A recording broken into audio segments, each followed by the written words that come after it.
आज मैं आपको बहुत ही इंटरेस्टिंग स्टोरी सुनाने वाली हूँ, इसलिए वीडियो को पूरा ज़रूर देखिएगा और लाइक और कमेंट ज़रूर कीजिए। आई एम श्योर आपने चैनल को तो सब्सक्राइब कर ही लिया होगा। तो चलिए देखते हैं आज की कहानी।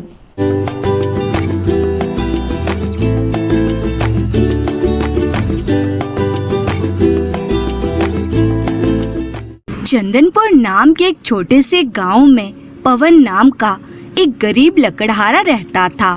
वह रोज सुबह जंगल में लकड़ी काटने के लिए जाया करता था। एक दिन पवन बोला, आज तो जंगल की सारी लकड़ियों को काट ही दूंगा। इन्हें बेचकर जो भी पैसे आएंगे पूजा को उनसे एक ताजी मछली लाकर दूंगा। बेचारी कब से बोल रही है, खुश हो जाएगी। इस आस में कि ज्यादा लकड़ी काटकर ज्यादा पैसे कमा लूंगा। लकड़ी काटते काटते शाम हो जाती है। एक सेठ भागता हुआ आता है जिसके हाथ में एक धन की पोटली होती है। सेठ बोला, भाई मुझे जल्दी कहीं छुपा दो, मेरे पीछे कुछ लुटेरे डाकू पड़े हैं, जल्दी करो। पवन बोला, सेठ जी आप चिंता मत कीजिए, जल्दी से उस बड़े से पेड़ के पीछे छुप जाइए। सेठ पेड़ के पीछे छिप जाता है। तभी वहाँ 4 लुटेरे डाकू आ जाते हैं। डाकुओं का सरदार कहता है, क्यों रे, क्या तूने यहाँ किसी सेठ को भागते हुए देखा है?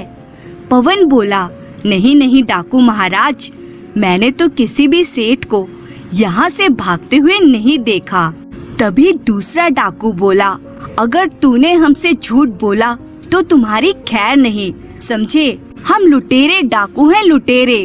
पवन बोला, नहीं नहीं डाकू महाराज, मैं सच बोल रहा हूँ, मैंने यहाँ से किसी भी सेठ को भागते हुए नहीं देखा है जिनके हाथों में धन की पोटली हो। लगता है आप जिस सेठ की बात कर रहे हो वे किसी और दिशा में चला गया होगा। डाकुओं का सरदार बोला, अच्छा ठीक है, चलो फिर यहाँ से, बस सेठ बचकर जाना नहीं चाहिए, हमें उसके धन की पोटली चाहिए। उसके बाद सभी डाकू वहाँ से चले जाते हैं। तभी सेठ पेड़ के पीछे से निकलकर आता है। सेठ बोला, तुम्हारा बहुत बहुत धन्यवाद भाई, आज तो तुमने मुझे बाल बाल बचा लिया। पवन बोला, लेकिन सेठ जी आप उन लुटेरों से इस तरह भाग क्यों रहे थे और वे डाकू आपके पीछे क्यों पड़े हैं? सेठ बोला, अरे भाई मैं दूसरे गांव का एक सुनार हूँ। आज मेरी दुकान पर कुछ लुटेरे डाकुओं ने मेरा धन लूटने के लिए हमला कर दिया। बड़ी मुश्किल से मैं अपनी जान बचाकर भागा और जितना भी धन मेरे पास था सब इस पोटली में बांध लिया और मैं भागते भागते जंगल में आ गया तो ये डाकू भी मेरा पीछा करते करते यहाँ तक आ गए। वे मुझसे मेरे धन की पोटली छीनना चाहते हैं। पवन बोला, सेठ जी वे डाकू आपको ऐसे क्यों ढूंढ रहे हैं? यहाँ आपका ज्यादा समय तक रुकना ठीक नहीं होगा, आप मेरे साथ मेरे घर चलिए। उसके बाद वह सेठ पवन के साथ उसके घर जाता है। तभी पवन की पत्नी पूजा कहती है, मैंने आपसे कहा था ना, मुझे आज मछली ही खानी है, आप लाए हैं या नहीं लाए हैं? तभी पवन अपनी पत्नी को सारी बात बताता है। पवन की पत्नी सेठ के हाथों में धन की पोटली देखती है और उसके मन में सेठ के धन को लेकर लालच आ जाता है। पूजा सोचती है, इस सेठ के धन की पोटली में बहुत धन लगता है, अगर ये धन मेरे पास आ जाए तो कितना अच्छा होगा। पूजा बोली, अरे सेठ जी आप चिंता मत कीजिए, आप यहाँ हमारे घर में रुक सकते हैं, लेकिन यहाँ अगर लुटेरे डाकू आ गए तो आपके धन की पोटली को तो वो लूट कर ले जाएंगे। आप अपने धन की पोटली को मुझे दे दीजिए, मैं इसे संभाल कर रख देती हूँ, ना जाने कब यहाँ डाकू आ जाएं। तभी पवन अपनी पत्नी के मन के लालच को भांप लेता है।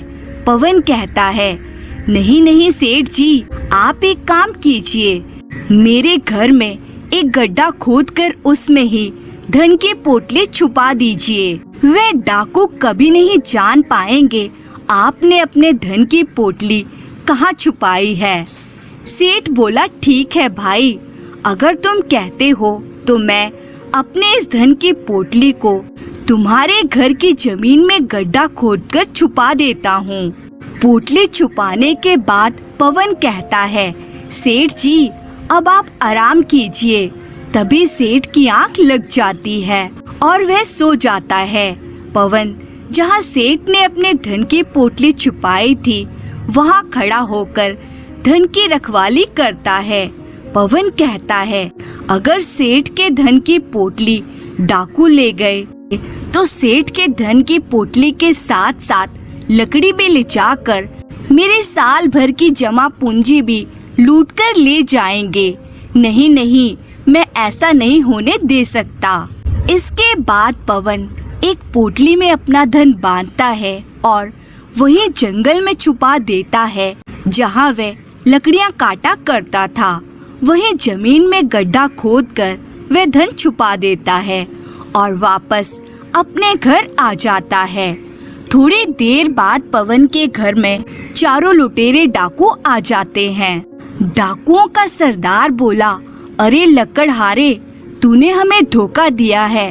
वे सेठ शायद तेरे ही घर आया था। अब बता वे कहाँ है? अब हम तुझे नहीं छोड़ेंगे। पवन डाकुओं की बात सुनकर हैरान हो जाता है। अपने आसपास देखता है तो उसे कहीं भी सेठ नजर नहीं आता। पवन मन में सोचता है, सेठ जी कहाँ चले गए? लगता है वे सेठ जी भाग गए। अब ये लुटेरे डाकू मुझे नहीं छोड़ेंगे।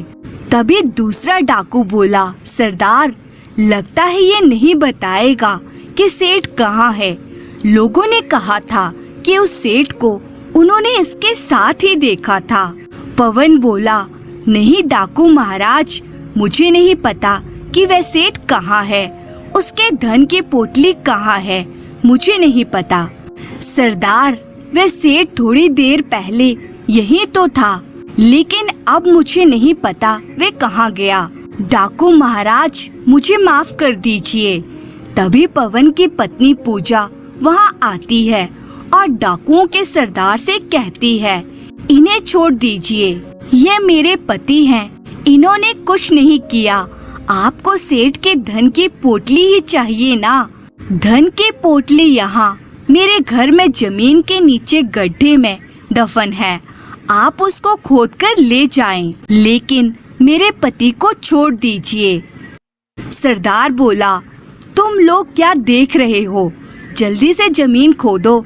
तभी तीनों डाकू पवन के घर में जमीन खोदना शुरू कर देते हैं, लेकिन काफी देर तक उन्हें कोई भी धन की पोटली नहीं मिलती।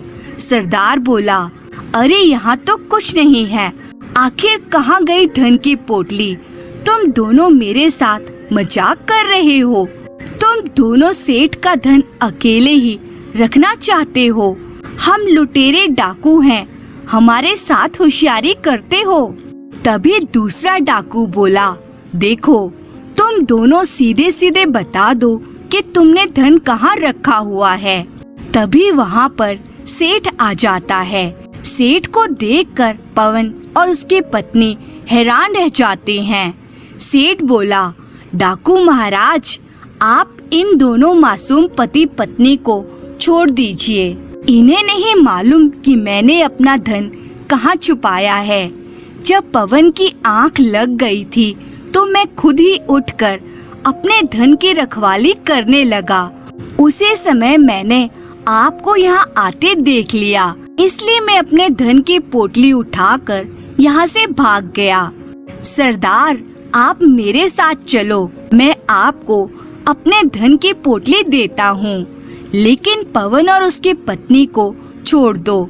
इसके बाद सेठ और पवन उन चारों डाकुओं के साथ वहाँ जंगल में जाते हैं जहाँ से पवन लकड़ी काटा करता था। तभी दूसरा डाकू बोला, सच बता, कहाँ छुपाया है अपना धन? सेठ बोला, डाकू महाराज, मैंने अपने धन की पोटली यहाँ जंगल में जमीन के नीचे छुपा दी, तब मेरे धन की पोटली निकाल कर ले जाओ।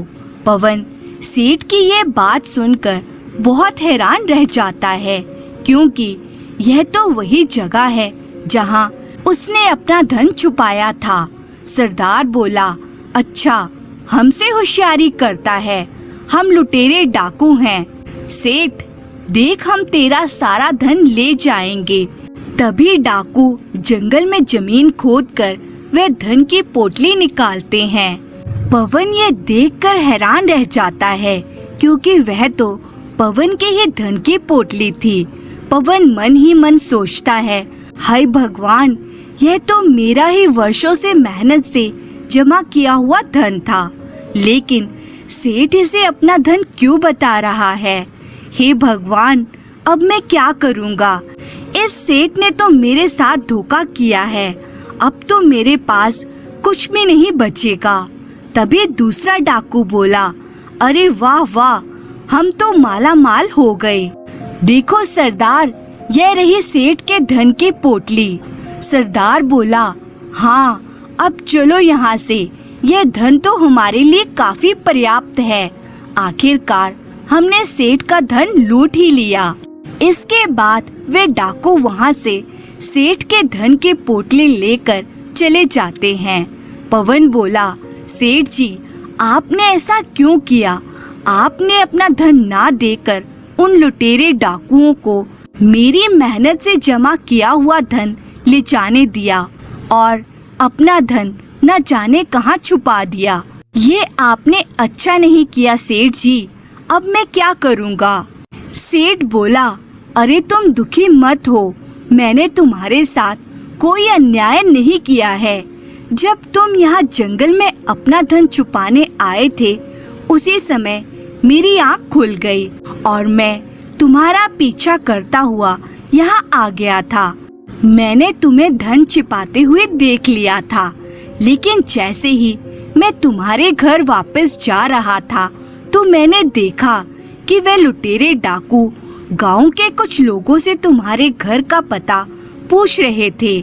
मैं जान गया कि अब यह मुझे ढूंढते ढूंढते तुम्हारे घर आ ही जाएंगे, इसलिए डाकुओं के आने से पहले मैं तुम्हारे घर पर छुपाया हुआ धन निकाल कर ले गया था। लेकिन मुझे मालूम था बिना धन लिए डाकू वापस नहीं जाएंगे, इसलिए मैंने अपने धन के बजाय तुम्हारे धन का रास्ता उन्हें बता दिया, क्योंकि मेरा धन तुम्हारे जमा किए हुए धन से कई गुना अधिक था। सेठ अपने कुर्ते की जेब से धन की पोटली निकालता है और पोटली में से काफी सारे सोने चांदी के जेवर पवन को देता है। सेठ बोला, यह लो पवन, तुम्हारा जो धन लुटेरे डाकू ले गए थे उनसे कई गुना ज्यादा है। अब तुम अच्छे से अपनी जिंदगी बिता सकते हो। यह देखकर पवन बहुत खुश हो जाता है। पवन कहता है, सेठ जी, मुझे माफ कर दीजिए, मैंने आपके बारे में कितना गलत सोचा। मुझे लगा आपने उन लुटेरे डाकुओं को अपना धन ना देकर मेरे धन का रास्ता उन्हें बता दिया और इस तरह से आपने मेरे साथ अन्याय किया। लेकिन आपने तो मुझे सोने चांदी के जेवर देकर मेरी नैया ही पार लगा दी है। आपका बहुत बहुत धन्यवाद सेठ जी। आपने अपनी सूझबूझ से उन लुटेरों को अच्छा बेवकूफ बनाया है। इसके बाद सेठ अपने गांव लौट जाता है और पवन अपनी पत्नी के साथ खुशी खुशी रहने लगता है। धन्यवाद।